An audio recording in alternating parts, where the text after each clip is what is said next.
اے ایمان والو، اللہ تعالیٰ سے اتنا ڈرو جتنا اس سے ڈرنا چاہیے۔ مومن مرد و خواتین، عظیم ترین چیز جس سے دل مالا مال اور سینے آباد ہوں، جس سے زبان تر ہوں اور جن کے تقاضوں کے مطابق اعضاء عمل کریں، کلمہ اخلاص و توحید لا الہ الا اللہ ہے۔ یہ وہ کلمہ ہے جس کی گواہی خود اللہ نے اپنے لیے دی اور جس پر اپنے سب سے افضل مخلوق کو گواہ بنایا۔ اللہ سبحانہ و تعالیٰ کا فرمان ہے، اللہ تعالیٰ، فرشتے اور اہل علم اس بات کی گواہی دیتے ہیں کہ اللہ کے سوا کوئی معبود نہیں اور وہ عدل کو قائم رکھنے والا ہے، اس غالب اور حکمت والے کے سوا کوئی عبادت کے لائق نہیں۔ یہ عظیم ترین، سب سے بڑی، سب سے عادلانہ اور سب سے سچی شہادت ہے جو عظیم ترین گواہ کی طرف سے ہے اور عظیم ترین چیز کی گواہی ہے۔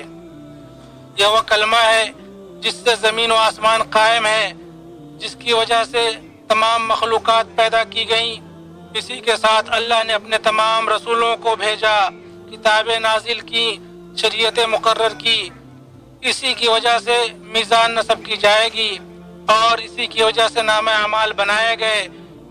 اسی پر قبلہ مقرر ہوا اور دین کی بنیاد رکھی گئی۔ یہ اسلام کا کلمہ اور سلامتی کے گھر یعنی جنت کی کنجی ہے اور یہ تمام مکلف بندوں پر اللہ کا حق ہے، اور اسی کے سلسلے میں اگلے پچھلے تمام لوگوں سے سوال ہوگا۔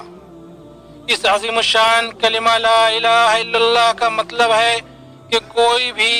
چاہے مخلوقات کی نظر میں وہ کتنا ہی عظیم ہو اور اس کا مقام کتنا بھی بڑا ہو، اس بات کا مستحق نہیں کہ اس کے لیے کسی بھی قسم کی عبادت کی جائے، کیونکہ عبادت صرف اسی کی جائے گی جو کامل و مطلق ربوبیت سے متصف ہو، اور ایسا صرف اللہ ہے۔ اس لیے کہ اللہ عز و جل ہی کے لیے ذات و صفات اور افعال و اسماء میں کمال مطلق ہے، اور اس کے سوا جو کوئی بھی ہے اس میں کمزوری، حاجت مندی، ضرورت اور مجبوری پائی جاتی ہے۔ اس لیے صرف اللہ ہی عبادت کا مستحق اور اس کا اہل ہے اور کوئی نہیں۔ اور جب ہم اس جلیل القدر معنی اور وسیع اثرات کے حامل کلمہ کے عظیم مفہوم پر غور کرتے ہیں تو پاتے ہیں کہ صرف اس سے ہی انسان کو آزادی حاصل ہو سکتی ہے، اور صرف اسی سے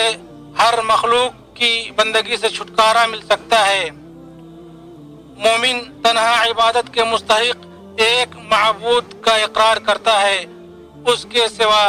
کسی اور کا نہیں۔ چنانچہ غیر اللہ کے لیے نہ دل جھکتا ہے اور نہ جسم، اور آدمی صرف اپنے خالق و مولا کی عبادت کرتا ہے، وہ عظیم ذات جس کے سامنے جبینوں کے جھکنے سے پہلے دل جھکتے ہیں اور جس کی الوہیت و ربوبیت کا ورد زبانوں پر جاری رہتا ہے۔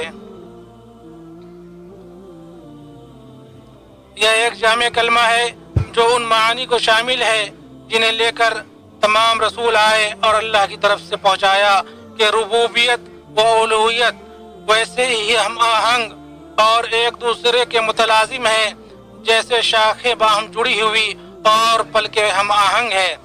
ربوبیت الوہیت کو مستلزم ہے اور الوہیت ربوبیت کو شامل ہے۔ اسی طرح یہ گواہی کہ ایک اللہ کے سوا کوئی معبود برحق نہیں، وہ اس گواہی کو بھی مستلزم ہے کہ ہمارے نبی محمد اللہ کے بندے اور اس کے رسول ہیں۔ بنابری لا الہ الا اللہ کی گواہی محمد رسول اللہ کی گواہی کے بغیر پوری نہیں ہو سکتی، کیونکہ اللہ وہ معبود ہے جو انتہائی محبت و تعظیم کا مستحق ہے، اور اللہ کی بندگی اور محبت پوری نہیں ہوگی مگر اس چیز کی محبت سے جس سے وہ محبت کرتا ہے، اور اس چیز کو ناپسند کرنے سے جسے وہ ناپسند کرتا ہے، اور وہ کسے پسند کرتا ہے اور کسے ناپسند اسے جاننے کا راستہ صرف وہ رسول ہیں